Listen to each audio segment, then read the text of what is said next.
Hey there, everybody. It's Dan Cheney, and welcome to yet another Music Charts Archive show here on DJNTV.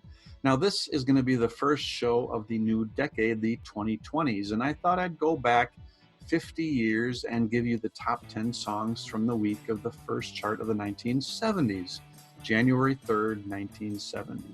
Now, there's a lot of classic number one songs on that list, including two one-hit wonders that were later both covered by an 80s girl group.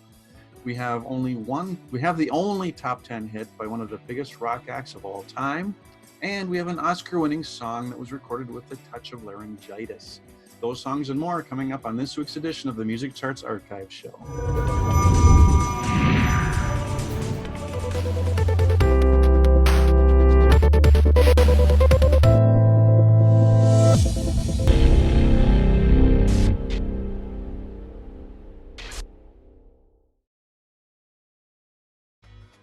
DJ Event Planner will change the way you manage and run your business. Streamline all of your procedures and software into one easy-to-manage system. DJ Event Planner, the ultimate online planning tool. Welcome to this week's Music Charts Archive Show. I'm Dan Cheney, and today we're taking a look back at the first chart of the 1970s, the week of January 3rd, 1970. So let's start that chart. At number 10, we have La La La, If I Had You by Bobby Sherman. Now, Bobby Sherman was a teen idol who had a string of hits in the late 60s and early 70s, and this was his second, peaking at number 9. The song also went top 10 in Canada and earned Sherman a gold record. Producer Jackie Mills also produced the Brady Bunch Kids. After Sherman's teen idol star faded, he became an EMT, and later a reserve deputy sheriff in California. He did tour again briefly starting in 1998 on a Teen Idols tour of the 60s with Davy Jones of the Monkees and Peter Noone of Herman's Hermits. At number 9, we have Holly Holy by Neil Diamond.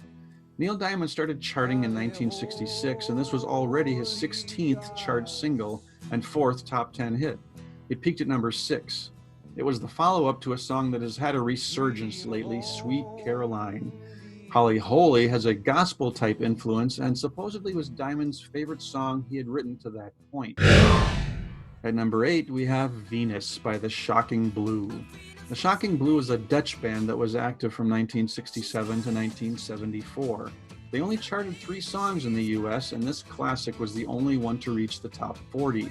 It would hit number 1 a month after this chart. The first line of the song, Goddess on the Mountaintop, was originally miswritten as Godness on the Mountaintop, and lead singer Mariska Veres sang that way in the original recording. It was later corrected in subsequent recordings. A cover of the song by the girl group Bananarama also reached number 1 in 1986. At number 7, we have the Jackson 5 and I Want You Back. Now, this was the song that started it all for Michael Jackson and the Jackson 5. It was their first single and first number 1 hit. They performed the song on their very first TV performance on Diana Ross's The Hollywood Palace, and it was the only single released from their album Diana Ross Presents the Jackson 5. Supposedly, Gladys Knight was the first to mention the Jacksons to Motown president Berry Gordy, but Diana Ross is given credit for discovery of the group mainly for marketing purposes. At number 6, we have Led Zeppelin and Whole Lotta Love. Now, while Led Zeppelin is considered one of the biggest rock acts of all time with 13 top 10 albums and 8 number 1 albums, they did not have a lot of success on the singles chart. In fact, this was the band's only top 10 hit, and it peaked at number 4. It was the opening track on the Led Zeppelin album 2, Led Zeppelin 2, and when the song came out, many radio stations saw the free-form section in the middle unfit for airplay. So they just created their own edited versions to play on the air. Guitarist Jimmy Page said he came up with a riff in 1968 while on his houseboat on the River Thames.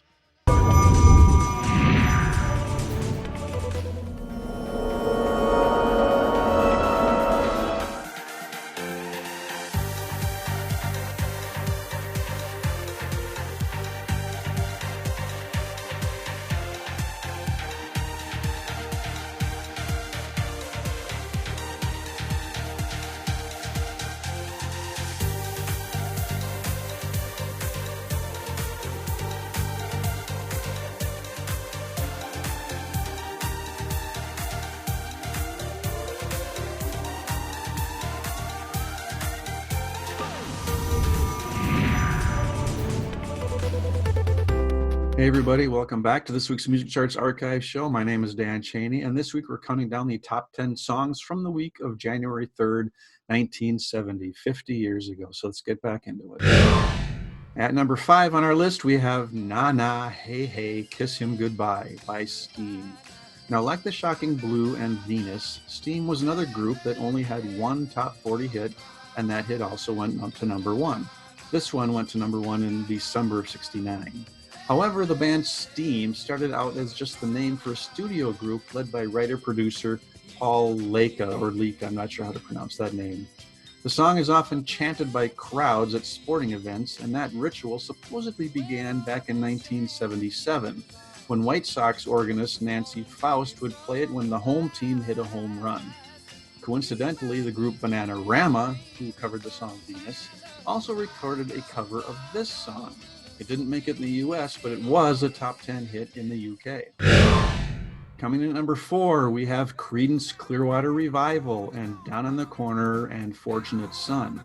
Now, this was a double-sided hit with both songs coming from the Willie and the Poor Boys album.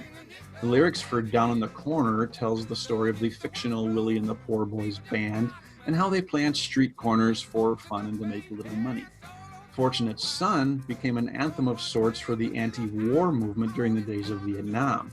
Both songs were written by John Fogerty. At number 3, we have Diana Ross and the Supremes and Someday We'll Be Together. Now, this was the last of 12 number 1 hits attributed to Diana Ross and the Supremes, and was the last number 1 song of the 1960s. It was first meant to be the first solo single for Diana Ross. And the Supremes' Mary Wilson and Cindy Bird song do not actually sing on this recording. They do sing on the B-side called He's My Sonny Boy. One of the songwriters, Johnny Bristol, was preparing a version of this song for Junior Walker and the All-Stars, but Motown leader Berry Gordy asked him to work with Ross on the song. At number 2, we have Leaving on a Jet Plane by Peter, Paul, and Mary. Now, the folk group Peter, Paul, and Mary had 6 top 10 hits in the 60s. And this was their biggest and their last. It hit number 1 in December of '69 and was their only number 1 song. Puff the Magic Dragon and Blown in the Wind by Peter, Paul, and Mary each peaked at number 2. Leaving on a Jet Plane was written by John Denver and first appeared on Denver's 1966 album John Denver Sings. But on that album, the song title was Babe, I Hate to Go. And the number 1 song for the week of January 3rd, 1970, 50 long years ago, was B.J. Thomas's Raindrops Keep Falling on My Head.